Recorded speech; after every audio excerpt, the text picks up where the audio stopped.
This is Rob's Pokemon Ramble, coming at you at the 4 p.m. hour. Traffic and weather on the 9s. Hey there, youngin'. I see you got them Pokeballs. You out there catching them Pokemon? I used to catch Pokemon back in the day. Back when I was a youngin'. No, don't walk away from me. I'm telling you a story. Back in my day, we were Gen 1. We had 150. Now they've all just branched off evolutionarily, and there's like 4,326. I started out with the Bulbasaur.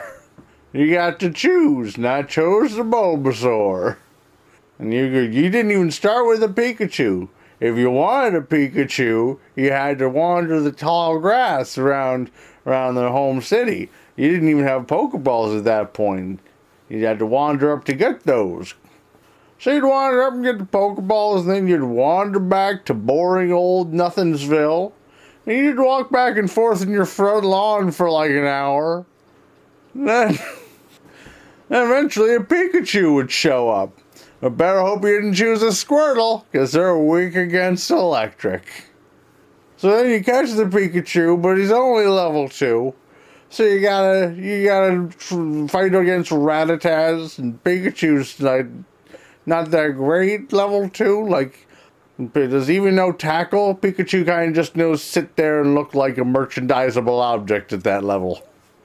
But you get the Pikachu, and because you want the Pikachu, because you've seen the Pikachu and all the Pikachu backpacks and Pikachu t-shirts and Pikachu shoes and Pikachu CDs and the Pikachu television show and the Pikachu game and the Pikachu shoelaces. I don't know what you kids have nowadays. You got the Pikachu, you had to train up the Pikachu, you had to keep Pikachu in your party because Pokemon's all about the Pikachu.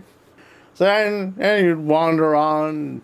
In the second zone, it was just bug types. Now nowadays you got dragon fairies and shadow boxers, and you got your ghost poisons, but back in Gen 1, in the second zone, it was bug types. And it was only bug types. You had yourself 2 caterpillars, and you had yourself 2 cocoons, and you had yourself 2 different butterflies that popped out of those cocoons. And that was an entire level of the game. That was the whole thing. Catching those, leveling those up. The cocoon just sat there and got hard, which was, we made so many jokes.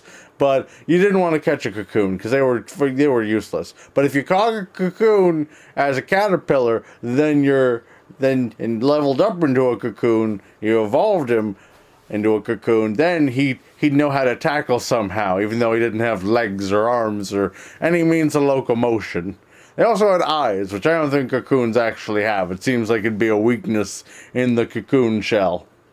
So I seem to have been talking to myself for a while now. I don't know where the kid went. And another thing. Back in my day, we had the 8-bits to identify the Pokemon on the Pokedex. We didn't have this 3D spectromographic holodex. So you'd be flipping through, you'd be like, is that a Nidoran or a Rhyhorn? And hopefully you didn't rename them, because you can't tell. Sure, once they're on the field, you're like, oh no, I chose the bunny. But when you're on that screen choosing them, they just all look like the same bipedal dog, just bouncing up and down. How old are you? I'm 87. I was born in 1984. I'm an old man who remembers the first Pokemon. Now your Pokemon go. Pokemon used to snap, now they go. You're a 30-something person in your 80s. Well, time moves faster now. These kids got the memes. And my grandson taught me how to dab. Look at this. Your grandson. Yes. He's 24. He's a lawyer. He's also he's very well known in the Pokemon community. He keeps me up to date.